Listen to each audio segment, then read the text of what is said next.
Без перабольшвання драматычнай можна назваць сітуацыю на мяжы Беларусі і Польшчы. Колькасць аўтаў, якія чакаюць у чарзе на памежным пункце Берасці на выездзе з нашай краіны, рэкордная, амаль 4,5 тысячы. Каб вы разумелі тэмпы маштабавання праблемы, у параўнанні з мінулай пятніцай чарга вырасла на 1000 аўтаў. Каб фізічна адстаяць яе, паводле чат-бота очередзі на граніцах спатрэбіцца ажно 16 сотняў. Памежны калапс у матэрыяле Алеся Яшчанкі. 4460 аўтаў і 110 аўтобусаў. Пра такую чаргу на памежным пункце Берасці на сваім сайце станам на 14-ю гадзіну паведамляе Дзяржаўны памежны камітэт Беларусі. За 2 гадзіны 5 метраў праехалі, аўтобусаў сотня і больш.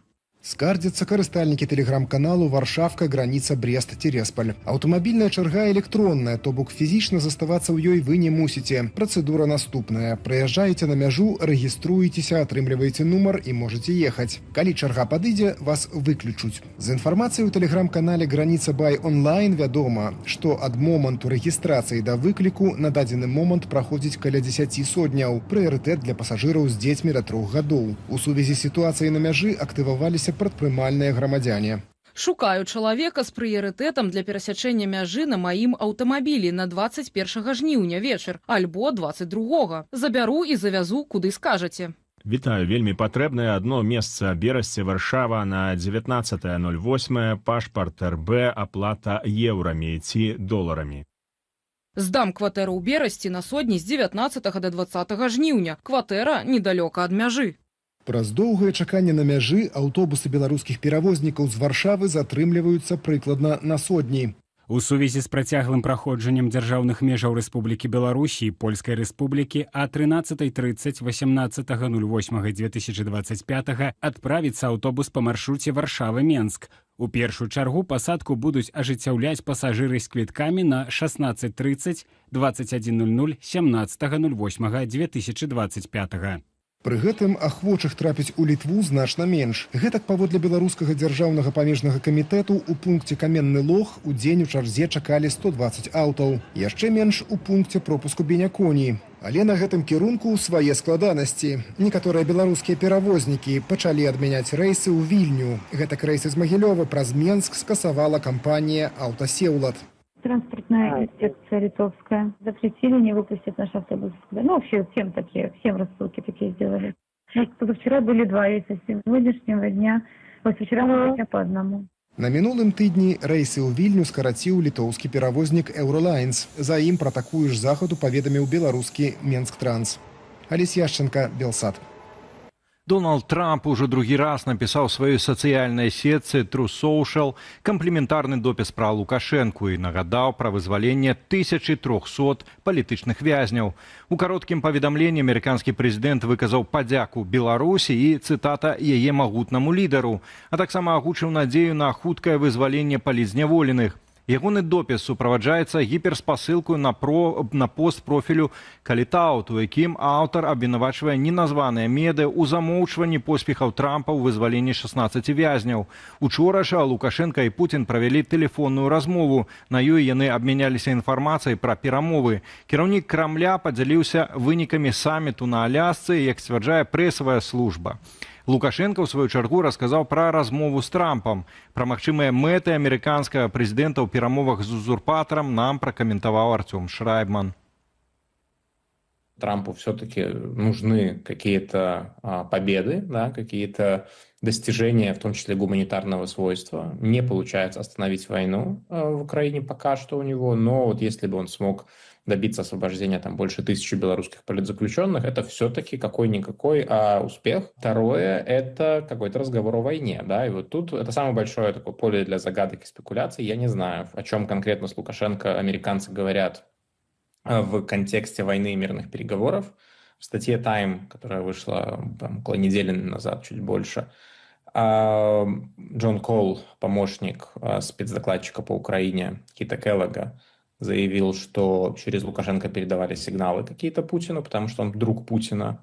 Возможно, к мнению Лукашенко о Путине кто-то прислушивается в Белом доме. Мы этого точно сказать не можем, но вот эта вот тема о том, что Лукашенко, и он сам ее повторял на самом деле в интервью Time, что я главный эксперт по Путину, поговорите со мной, Трампу было бы полезно поговорить со мной.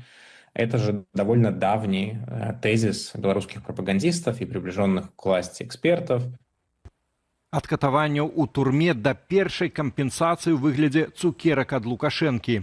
Былы палітвязень і амерыканскі адвакат Юрась Зянковіч у Варшаве прэзентаваў сваю ініцыятыву «Справядлівасць супраць КДБ».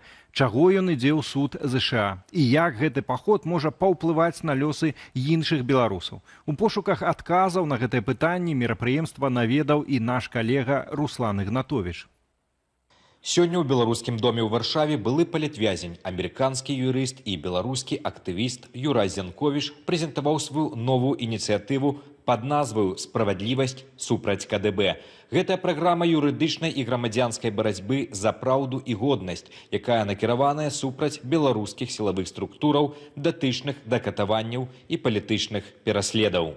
Юрай Зянковіч з свайго досведу уяўляе, як працуе карная сістэма ў Беларусі. У 2021 годзе яго затрымалі супрацоўнікі КДБ ў Маскве, а затым вывезлі ў Беларусь. Разам з Александром Пядутам і Рыгорам Кастусёвым судзілі ў справе змоўнікаў. Вырак 11 гадоў калоніі. Вясной гэтага года, пасля перамоваў паміж уладамі Беларусі і ЗША, Зянковіч быў вызвалены. Ён плануе падаць пазоў у суд ЗША, каб прыцягнуць беларускіх силовиков до отказности за катаванні и незаконное утрыманне. И я буду пробовать доказать то, что здарылася со мной в 2021 году, это был акт терроризму. Калі это мне удастся, это отчинить двери, так само для іншых політзняволеных, які змогут так само звертаться в суды Злучених Штатов и атрымліваць компенсации за кошт тых грошаў режиму, які арыштаваны на Захадзе, в Европе и в Америце. Паводле Зянковіча, у Амерыцы існуе практыка, якая дазваляе ахвярам катаванняў звяртацца ў суд, нават калі яны не грамадзяне ЗША. У адрозненні ад крымінальных працэсаў у Еўропе, у гэтай справе гаворка ідзе пра грамадзянска-прававую адказнасць. Гэта значыць, што канкрэтныя людзі могуць быць вымушаныя выплаціць кампенсацыі за свае дзеянні. Зянковіч называе сваю ініцыятыву не асабістай, а агульнай справай усіх, хто прагне новай Беларусі. У эксклюзіўным каментары нашай здымачнай групе былы палітвязень распавёў, як ён апынуўся сведкам катаванняў з боку КДБ у дачыненні былога каліноўца Васіля Верамейчыка падчас здымак дзяржаўным тэлебачаннем прапагандысцкага фільму. Он не хотел казаць пэўныя рэчы, он не хотел казаць, что там разглядался планы забойства мирного насельніцтва при ўварванні ў Беларусь. Он адмовился это говорить на камеру, его вывели в туалет и фізычна ему патлумачылі, что он павінен это рабіць, у яго няма выбора. Пасля чаго з'явіліся гэтыя кадры, дзе Васіль гаворыць, што тых, хто не згодныя з ўваходам палка Каліноўскага на Беларусь, падляжаць расстрэлу. Зараз Юрай Зянковіч і яго юрыдычныя партнёры ў ЗША рыхтуюць дакументы для падачы іску. Ён падкрэслівае, што гэта будзе доўгі шлях. Усе выдаткі на пазовы Зянковіч плануе пакрыць з асабістай кішэні. Руслан Ігнатовіч, Александр Баразенко, Белсат. План «Перамога» закрываецца. Адпаведную заяву на сваім сайце апублікавала арганізацыя «Байпол». Усіх яго ўдзельнікаў, як адзначана ў тэксце, перавялі ў рэзерв. Адной з асноўных прычын закрыцця плану «Байпол» называюць страту доступу да чат-боту «Перамогі» і адмоваю Святланы Ціхановскай ды Франака Вечоркі вярнуць гэты доступ. Следует считать, что план «Перамога» закрыт на модернизацию. Для того, чтобы мы смогли немного подготовить план «Перамога» к будущей ситуации, к будущим действиям. Также есть необходимость перевести одних участников плана из одного резерва в другой. У «Байпол» адзначылі, што план «Перамога» будзе закрыты да асаблівага распараджэння. Што маецца на ўвазе, у арганізацыі нам не патлумачылі. Пра стварэнне плану «Перамога» было абвешчана 9 жніўня 2021 года. Меркавалася, што яго будуць выкарыстоўваць дзеля пратэстаў і правядзення падпольных акцыяў. Летась у траўні яго скарысталі для рассылкі з заклікам падтрымаць спіс Александра Азарова на выбарах у каардынацыйную раду. Пасля гэтага выпадку кіраўніка «Байпол» і пазбавілі доступу да чат-боту плану. Ну а ўлады ў Менску заяўляюць, што пачалі развязваць праблему з бясконцымі падтапленнямі ў сталіцы падчас залеваў. Паводле кіраўніка Гардарбуду Сергея Панёва, ўжо да канца наступнага году, калі дадуць рады асноўным праблемным месцам, горад перастане плаваць. Наколькі своечасова ўлады ўзяліся ратаваць сталіцу ад патопаў і ці сапраўды варта чакаць развязання праблемы, разбіралася Ірына Драфічук.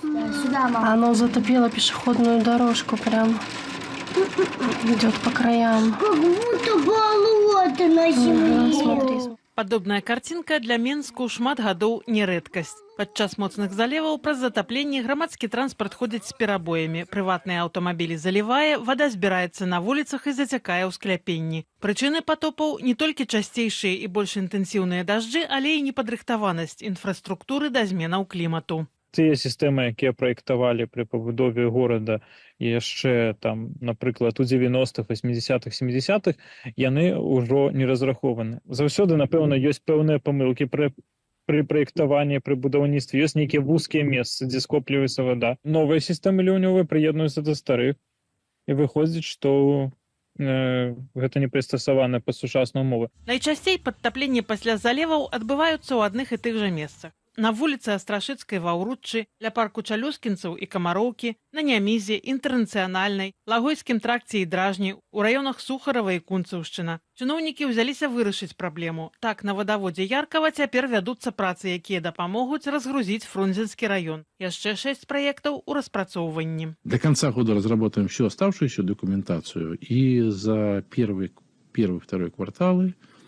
следующего года мы также должны снять еще ряд точек. Ну, вообще это, скажем так, наша задача снять вообще все первоочередные точки подтопления. Але паколькі працы вядуцца ва ўжо збудаваных раёнах з вялікай колькасцю інжынерных сетак, часта праблему вырашаюць нятаннай пабудовай мікратунэляў.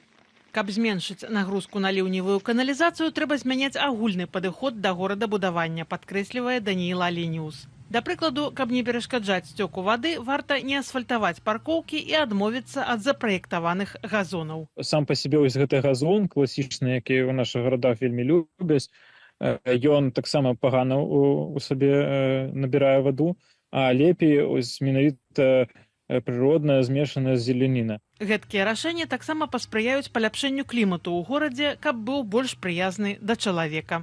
Ірына Дарафейчук, Белсат.